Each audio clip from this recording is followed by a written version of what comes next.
topic is based on IEEE standard, that is 822.11. Okay, so this is the main standard where you're actually it is based on Wi-Fi network. Okay, so there is another standard that is 822.15 that is based on Bluetooth. Okay, so most of the time you may have seen that they both work on same range. What happens is that if you do not have a dual band router, what happens if you connect to your smart TV with the pair of Bluetooth headset, what happens is that your streaming speed becomes low. Okay, so because the Bluetooth range is very similar to the Wi-Fi range, that is why it happens. So it if you do not have a dual band router, it may happen. Okay, so I'll tell you about the range of these two also. Okay, so actually, there are two basic architecture on which this Wi-Fi is based on. So Wi-Fi stands for wireless fidelity. You already know about this. Okay, so again, I'm already talking Wi-Fi in terms of local area network. Okay, so because Wi-Fi will always be in local area network.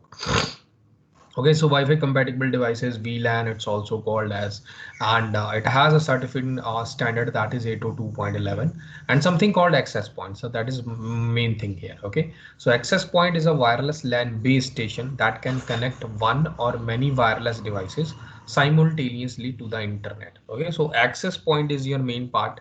It is actually your wireless base station. Okay, so base station will help you to connect one or more devices and it takes these devices to internet. Okay, so I'll show you what exactly is the meaning of this. There are two architecture exist for this. The first is basic service set and another is extended service set. Okay, so now what actually is a basic service set? Because basic service set is just a building block of wireless LAN.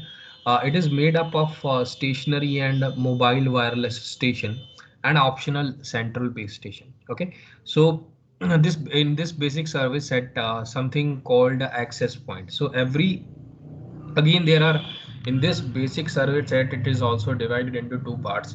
First part is ad hoc basic service set. Another part is your infrastructure basic service set. Okay, so in infrastructure basic service set there will be something called access point. To this access point there will be various devices that are connected. Okay, so all are connected to this access point. Okay, so I'm just denoting a Wi-Fi here. Okay, another is ad hoc. All the devices which there will be no, keep in mind, there will be no access point in ad hoc BSS. There will be no access point. Okay, so the BSS without an access point is a standalone network and it cannot send data.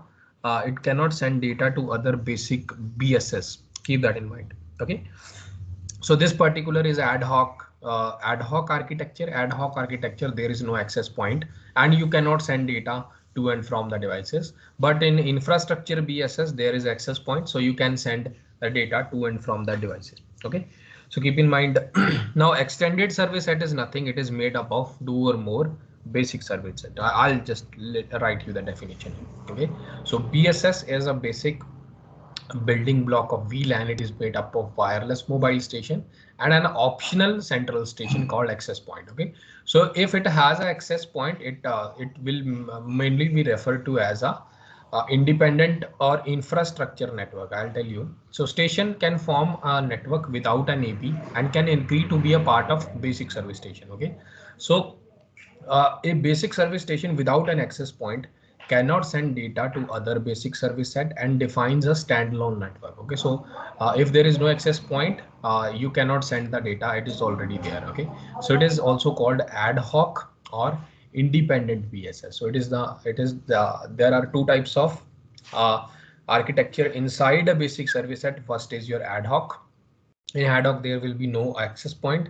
In infrastructure network there will be access point. Okay, so I'll show you the diagram here. Okay, so this is your without access point, there is no access point here. This is also known as your ad hoc architecture. Ad hoc BSS, sorry, ad hoc BSS or independent BSS. Okay, so BSS where there is a access point, you can call it that. Okay, so now again just wait a second. Okay, So now there are two things, the two types of architecture which we follow. First is your basic service set. In this basic service set, there are again two types of BSS. First is your ad hoc, second is your uh, infrastructure. Okay, so in infrastructure there is access point. Access point enables that you can transfer data to and from the networks. It can be more devices, but in standalone or in IVSS there are no more devices. So actually they just 2 or 4 devices can agree to be a part of a network, but actually there is no access point, so they cannot transfer or data to and from it. Okay, so now extended service, it also made up of 2 or more BSS. Okay, so again it is the BSS should be with the APs. That is the condition here. Okay, so when I'm talking about extended service set, again BSS is of two types. Basic service set is of two types, with AP, without AP. Now I'm only talking about with AP. Okay, so extended service set is made up of 2 or more BSS with APs. BSS are connected to the distribution center system via their APs. Okay, distribution system can be any IEEE LAN such as Ethernet. Okay, so that I do not worry about it. Okay, so I'll show you. Again, ESS has two kinds of stations. First is mobile station. It means that you connect with your mobiles as well. And stationary station, it means that a PC where with the wireless LAN or wired LAN that can be a part of it. Okay, so the diagram of it is, it is shown as this. So ESS, now if you're seeing here, there is access point, there is an access point, and they can transfer it here. Okay, so the topmost green box represent distribution system. So this particular thing is representing a distribution system. Okay, so I'll again make another diagram if you don't understand it. Suppose this is your BSS. Okay, and so in this BSS there is access point and there are some PCs that are present here. Another BSS with with AP here, it will be this PC. This is AP. There is a AP.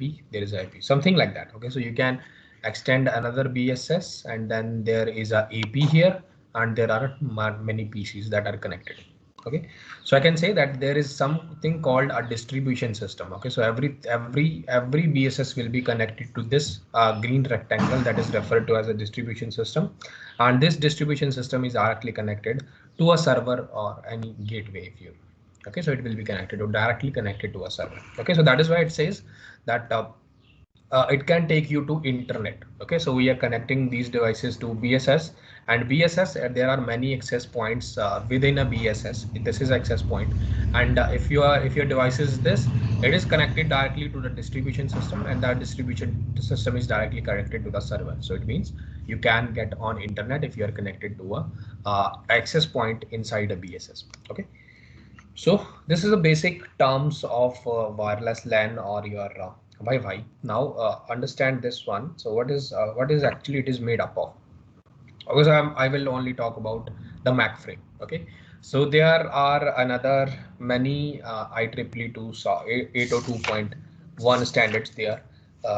It was I can tell you the name. Just wait a second. It is IEEE 802.11 infrared, IEEE 802.11b DSSS, IEEE 802.11g B, and so there are many channels here. So I only talk about this MAC frame that helps us to transfer data. Okay, so now it is basically divided into two sub layers here, that is mainly followed in every Wi-Fi network, that is distributed coordination function and point coordination function. So this is a optional unit. Keep in mind, point coordination is function is an optional unit, but if you're using it, there are many advantages to it. Okay, so again there is one thing more. DCF uses CSMA CD, but keep in mind the CSMA CD has one extra thing, that is I think, just wait a second.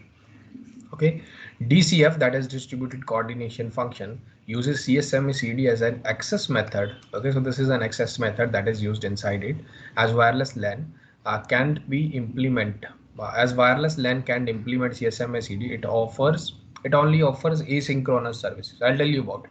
Okay, so PCP or is implemented on top of DCF. Okay, so again it is PCF, sorry, It is implemented on top of DCF and mostly it is used for time service transmission. I'll tell you about this one as well. Okay, so it uses centralized contention free. Contention means collision. Okay, collision free polling access method. It offers both synchronized and time bound service. Okay, so I'll tell you about it, don't worry.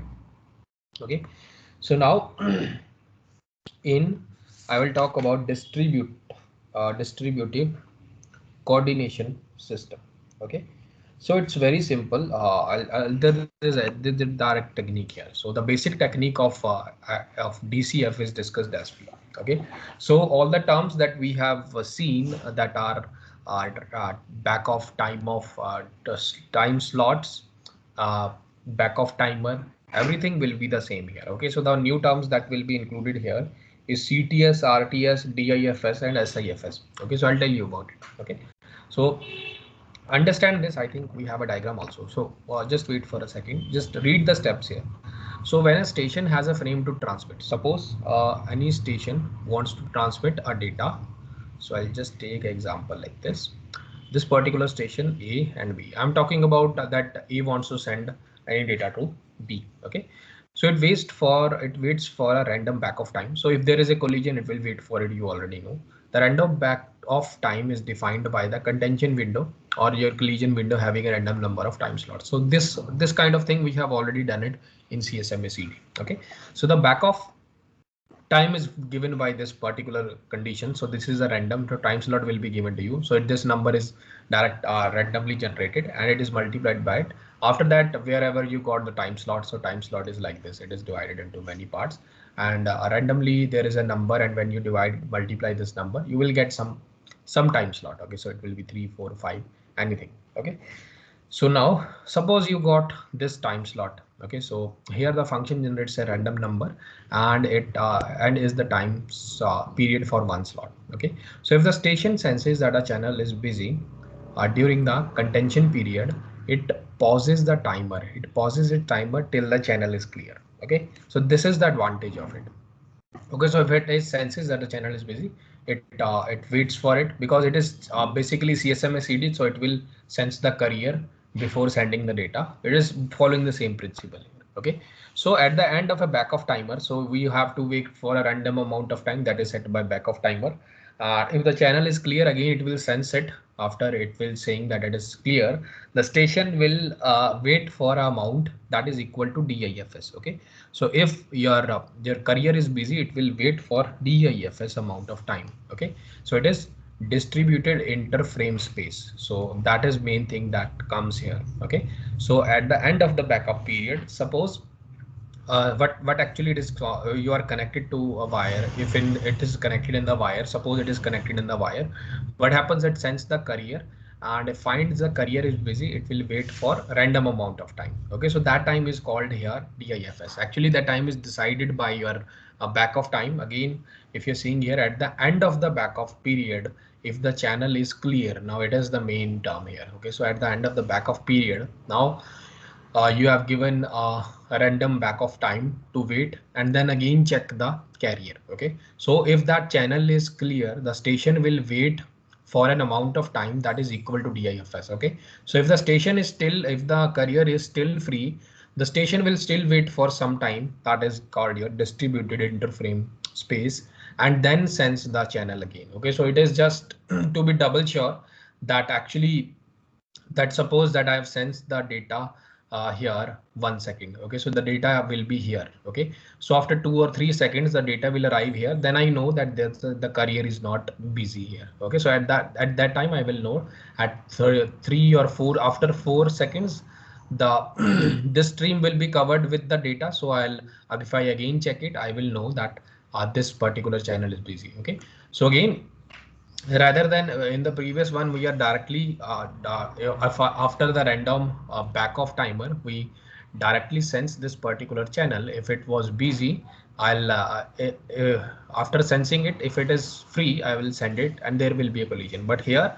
I am adding one thing extra, that is DIFS. Okay, so DIFS ensure that suppose if I am sensing the carrier now, your some data will be here. Okay, so after 2 or 3 seconds, it will cover the whole channel. But I sense this carrier, but I am not sending it right away.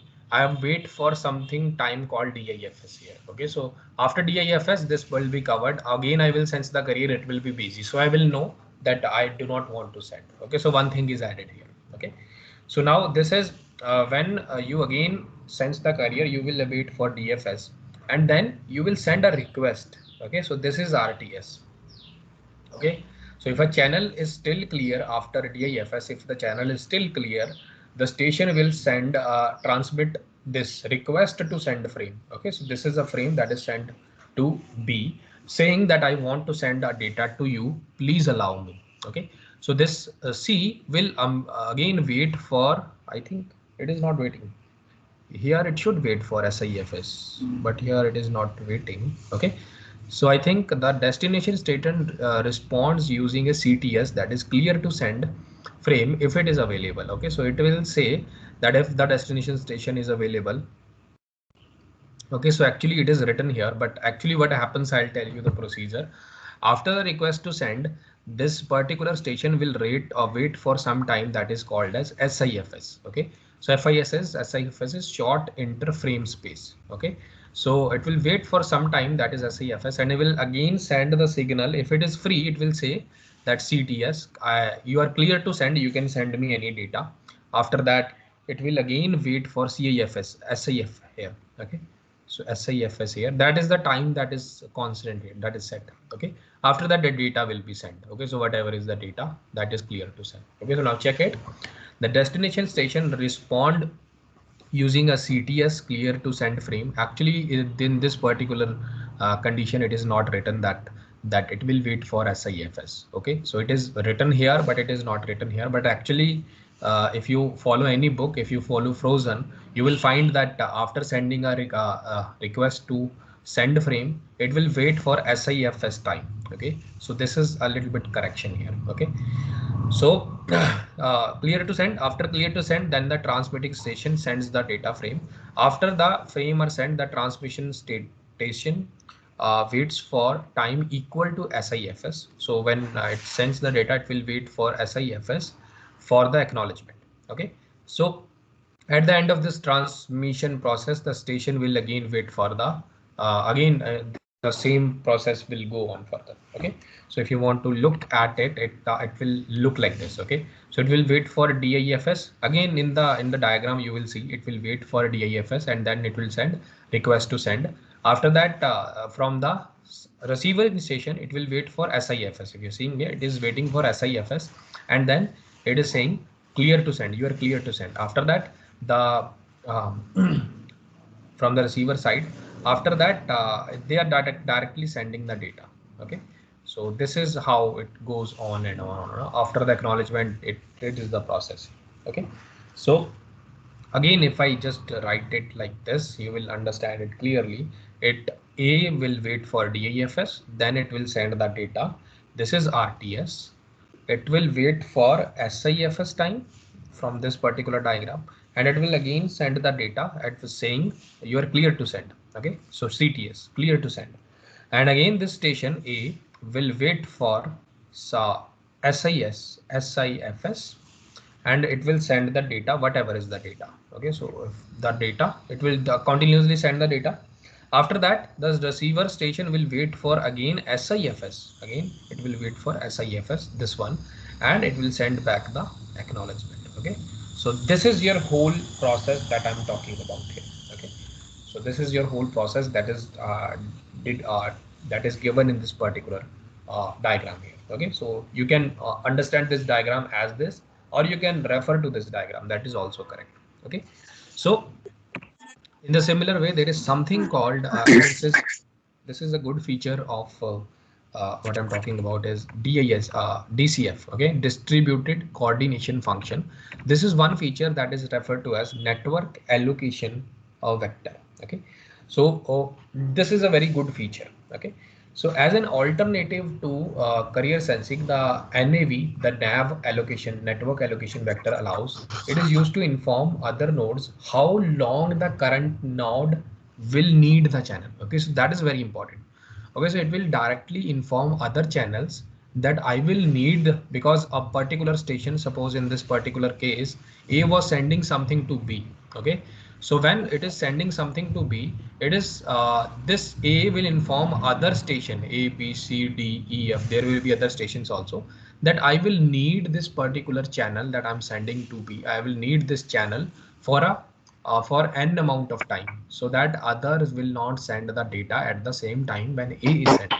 Okay, so this is a feature of it. Okay, so any nodes overhearing that nav know that they have no need of sensing the channel for the time indicated. Okay, so other channels will not sense the carrier for the time that is indicated by your network allocation vector. Okay, since idle sensing of the channel is one of the biggest use of energy, so this again it becomes more efficient because it already told others do not to wait because I'm using the channel. Okay, so it is like when you are using some resource and telling others that you should not use it. Okay, so if you are in your home, you're watching some movie and the movie is of 4K quality, you will tell all your other members of the family to just refrain using the internet because I'm watching a 4K film that will take a lot of resources from the internet. So that is something like that. Okay, so you are allocating that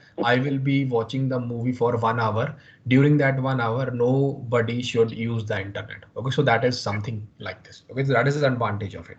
Okay, so it saves the energy that because every career, every station will continuously search or listen to the sense the carrier before sending the data, so that is avoided. Okay, now the next is your point coordination function, that PCF. Again, it's an optional technique. Okay, so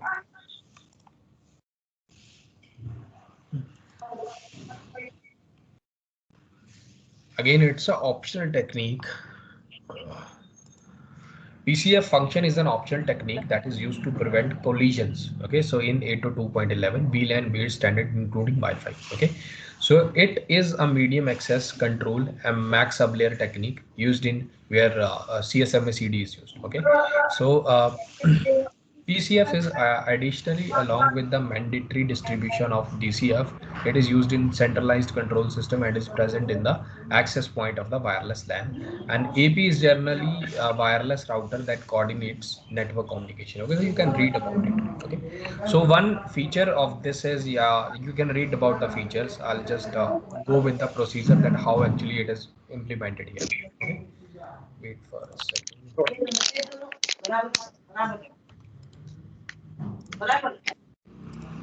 Okay, so now if you see here, PC sends a beacon frame after waiting for PIFS. So there is one more amount of time that is added here, that is referred to as a PIFS. Okay, so now it will send a beacon. Now just wait for a second.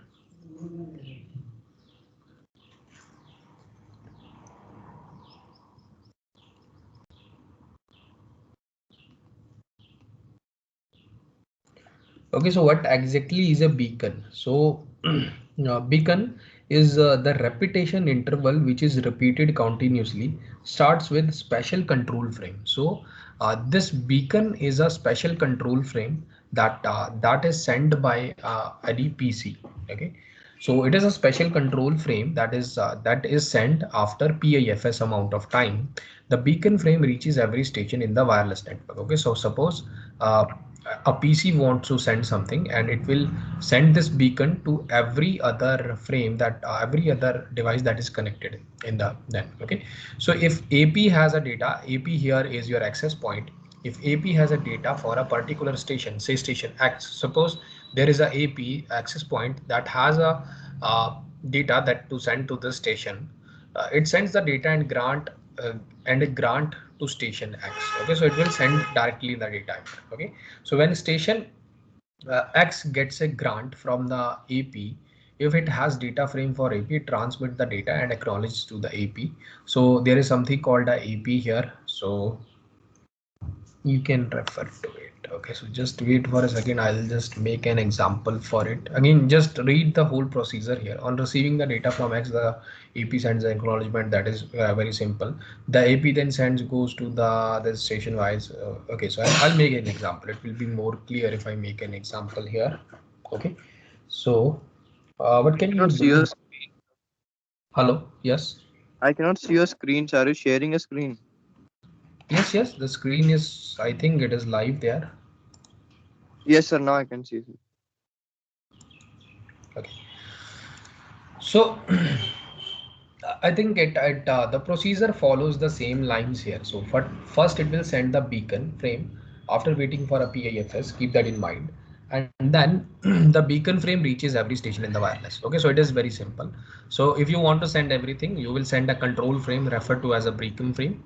After that, if there is a AP, that is access point, because access point will also be there because we are built that your connection will either be in BSS or be in extended service set. Okay, so suppose it is in extended service set. In extended service set, there will be a AP here.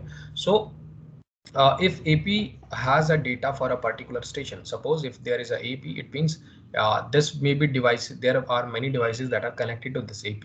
Okay, so suppose there are many stations X, Y, Z, A, and this AP has some data to send this to X. Okay, so what this access point do? It grants the permission, all the permission to the station X.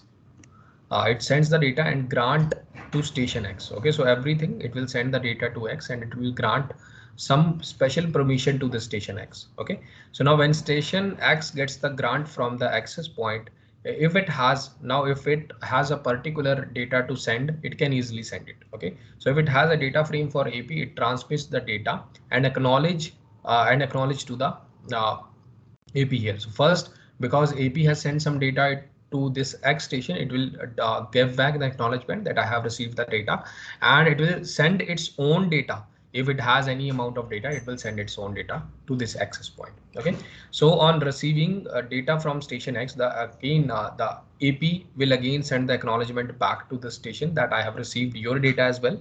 Now the AP then send whatever this, suppose this X station wants to send to data to Y. So now what this access, this data D1 X want to send it to Y. So this D1 is sent to access point. Now access point have given the acknowledgement of D1. Okay, so now what this access point do is access point will send the data to Y. Okay, so the AP, just wait for a second. Okay, so on receiving the data from station X, the AP acknowledgement sent, the AP then sends goes to the next station Y. If AP has data for station Y, it will send the data and grant. So same procedure is followed there also. Okay, so again it will be on receiving the station that it is following the same procedure. Okay, so the process continues. Okay, the process continues for all the station in the poll. So keep in mind again it's a polling process. Okay, so the station that wants to send the data will be included in the polling. Okay, so at the end of the granting access to all the station, the AP sends acknowledgement to the last station. It then notify all the station that this is the end of the polling. Okay, so keep in mind PCF is also this PCF is using something called a pooling here. Okay, so it provides channel access to the station using poll and response method, thus eliminating the need of contention. Okay, so here the polling method is used, meaning that who wants to send the data will be involved in a poll and it will be given a priority, that if a particular station wants to send the data, it will be given priority. Keep in mind this particular PCF technology is implemented up it is implemented on top of DCF. Okay, so DCF is the mandatory technique, keep in mind, and PCF it's optional. So why PCF is optional? Because it just provide the data will be sent from a sender to receiver, but this PCF provides something called a priority and pooling. Okay, so it avoids, it again generates more efficiency. So that is why we use this. Okay, so the MAC frame, actually the MAC frame of IEEE consists it is given like this. Okay, so this is frame control duration ID. There are 4 addresses here. There are 1, 2, 3, and 4. there is SC. The data is actually the data that you want to send is there, and in the end you already know the CRC will always be in that. Okay, so now what exactly is this SE and why exactly there are 4 addresses here? Okay, so now frame control, actually it is frame control is divided into these many parts. The first part is your protocol version, type, subtype, to, from, more, fragment. I'll tell you about each one of this. Okay, so frame control is further subdivided into these many bits. Okay, so actually this is the structure. It is the structure when you are sending the data. What happens is that what actually is the meaning of the frame here? When you are sending the data, there are some information that is sent along this data. Okay, so that is the information. So this is the data that you want to send, and this is the information that is embedded with the data. Okay, so actually your data is not sent like 1010110, but actually this much amount of information is also embedded with this data. Okay, so now coming to this frame control here. So if you're seeing here, this version is a 2-bit long field which only indicate the which version we are using. Type, again there are, again I think we have discussed about it, that because it is 2-bit you can go to 4. Okay, so 0001 10 and 11, out of which 00 indicates that it is of management, 01 indicate that it is a control frame, and 10 indicate that this is solely a data frame. Okay, so this one is reserved in this case. Okay, so we may have seen this many times if you refer to the previous frames here. Okay, so subtype is, it is 4-bit long. So subtype, it will tell you that what actually this frame is meant for. Okay, so it is requesting something, or it is a beacon frame. Okay, so beacon frame, you remember it's a special kind of a control frame. Okay, so 2DS, it is just saying that DS means that distributed system. Okay, so if it is referred, if you're connected in a, I'll just take a diagram if it is there. If you are here, so this is your distributed system. Okay, so if the frame is directly meant for this distribution system, that then the DS bit will be 1 here. If it is not, the DS bit will be 0. Okay, so just where is that? Okay, so it is a 1-bit long, so it will which will set then the destination frame is for DS. So DS is your distributed system, because we are talking about ESS here. So if it is meant for the distributed system part, it will be set to 1. Okay, so from DS, it means if it the frame is coming from DS, then this bit will be 1. Okay, so frame control, this one subtype 2DS, more fragment here. Okay, so 4 fragment means that if it is 1, it means that this suppose that you want to send some data here. So data is of 100 byte. Okay, so this 100 byte is divided into 10. So take a little bit, 10 bytes. The data is of 10 bytes. You have divided this data into 5 bytes and 5 bytes. Okay, so this is the first frame, or this first packet that will reach the destination. In this particular packet, the MF, the more fragment will be set to 1, indicating that there we have this particular packet is a part of a bigger fragment, and before me, or sorry, after me, one fragment is also coming. So the MF bit, the more fragment bit of this particular packet will be 0, because it is divided into 2 packets here. So there, after this particular packet, that is P2, there is no fragment is coming. So that is why it will be set to 0. So that is the meaning of more fragment. Okay, so I'll talk about more fragment when I come to IP protocol. Okay, so again, the main, everything you will see the bit field that are given here, you will see in various kinds of internet protocol frame. So I'll discuss those functions in detail when I come to internet protocol, but here it is very simple. Okay, so retry, it is 1 bit long. If it is say that if the data is lost and the data is again retransmitted, so this will be set to 1. Okay, so if the current frame is a retransmission of the earlier frame, it will set to 1. Power management is just a simple bit. It will indicate that after a successful transmission of a frame, which power management you are going, which mode you are going. Okay, so what happens is that after some times your station goes to idle, or it will not detect something. Okay, so just let me read this. Okay, so it is a 1-bit long field which indicates the mode of the station. after successful transmission of a frame. Okay, so what happens is that when you send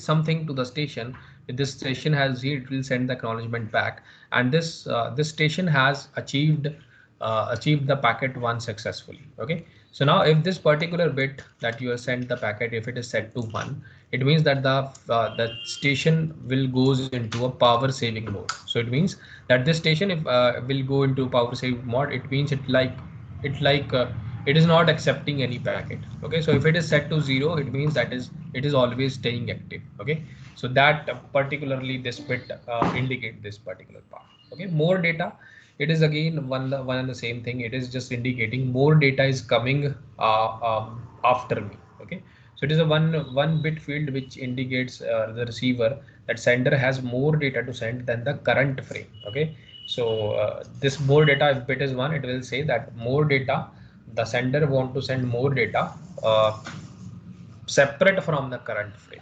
Okay, so that is again one thing. VEP, this is a just for encryption standard, so it can be used encryption or standard security VEP. And order, it just say that if it is set 1, it means that the all the packets are arrived in order. Okay, so it means if it is like it will divide into 1 to 3, if at the receiver side it received 1 to 3, it means it will be in order. Okay, so if it is set to 1.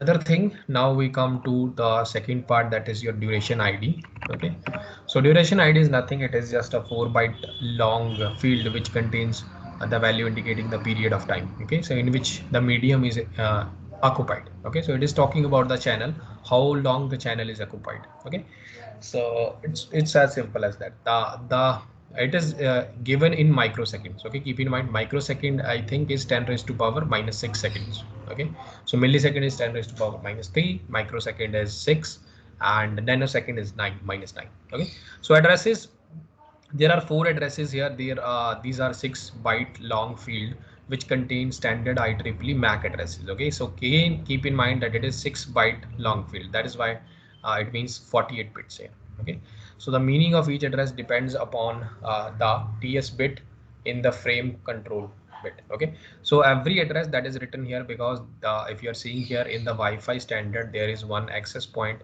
and then it is connected to a distributed system, then it is connected to a server. So there are all the addresses that are written here will be a part of either it will be a part of access point, either it will be part of I have to give the address of this particular distribution system, and I have to give something about this server as well. So all the addresses will be a part of some way that you want to communicate with other. Okay, so one will be your again destination address, and another will be your source addressing. So that will also be a part of it. Okay, so SC is your sequence control. So sequence control, it's again the sequence numbers. Okay, so it is a 16-bit long field. It means if it is 16-bit long field, 2 raised to power 16 numbers are possible here. Okay, so again it is again divided into subfield. Sorry, again which consists of 2 subfields. Sequence number bit is 2 raised to power 12, so 2 raised to 12 bits, so 2 raised to power 12 numbers are possible, and fragment number 4 bits. Okay, so it means 2 raised to power 4 is denoted as fragment. So maximum fragment that you can divide the packet is 2 raised to power 4. I think it's 16. 2 raised to power 2, 2, 2, 2, 4, 8, 16. Okay, so maximum you can get a fragment number is 2 raised to power 4. That is why it's 4 bits. So it is 0 to 15 fragments you can divide the data. Okay, since acknowledgement mechanism frames may be duplicate, hence a sequence number is used to filter duplicate frames. So that is it, and data is the main part that you want to send. Okay, so it is a variable length data. Again, it's a variable length data here, and information, it contain information specific to individual frame which is transferred from sender to receiver. CRC you already know, it's about 32 bits CRC error detection, that is always be situated at the end. Okay, so with this your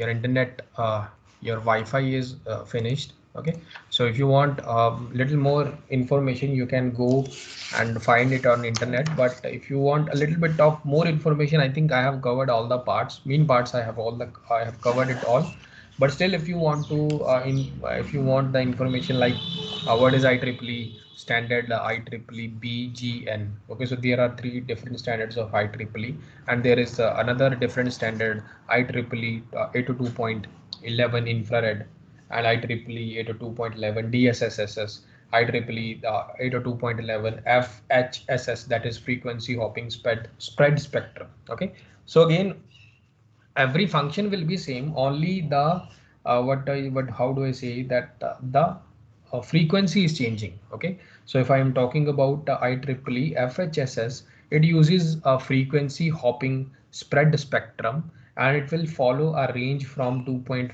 gigahertz to 4.8 gigahertz, so something like that. Okay, so everything, the part that I've discussed about PCF and DCF will remain the same, only the frequency and other things will change. Okay, so it means that IEEE 802.11 infrared will have a different range because it uses infrared light. Okay, so again, there are many frequency there. You can transmit your signal in many frequencies of Wi-Fi. Okay, so I have just discussed about the standard IEEE 802.11, but if you want information, you can go on internet. And I think the best is, if you if you want more information, you can go towards the book, that is your Frozen. Okay, so you will get a good information. I refer to this as, for Wi-Fi I have referred to this have referred to Frozen, so you can look for it if you want more information, but I have covered all the main parts of Wi-Fi. Do not need to go for more information. It is more than enough. Okay, so now the next part is your Bluetooth part. Okay, so again, I can discuss the Bluetooth part in the next lecture. Okay, so because Bluetooth, there are one or two techniques that I want to tell, in that is TDM. Okay, time division multiplexing. If you studied your self learning topic, there is something called basics of modulation and multiplexing. Okay, so you may have heard there are three techniques. First was time division multiplexing, I think frequency division multiplexing. There are three techniques. Okay, so in that Bluetooth we use time division multiplexing. Okay, so I'll tell you about time division multiplexing. If you have heard about it, don't worry, it's the same thing. Okay, it's very simple, that it is divided into slots, and it at a particular time a different slot is allowed to send from the sender, and at a particular slot, a receiver will respond to whatever the sender is sending. Okay, so I'll tell you in detail when I come to this bit. Okay, so till then, I will again, if you have any friend that does not got the mail, first of all inform me that you are not in the mailing list, so I will add you. Another thing is that I will make a group, and I will form a meeting there. Okay, so again, you will get the link for tomorrow's meeting for your test or your quiz. You will get the link by the end of the day. If you're not getting it, just contact me, and I'll tell you about it. Okay, so okay, so you can move on to the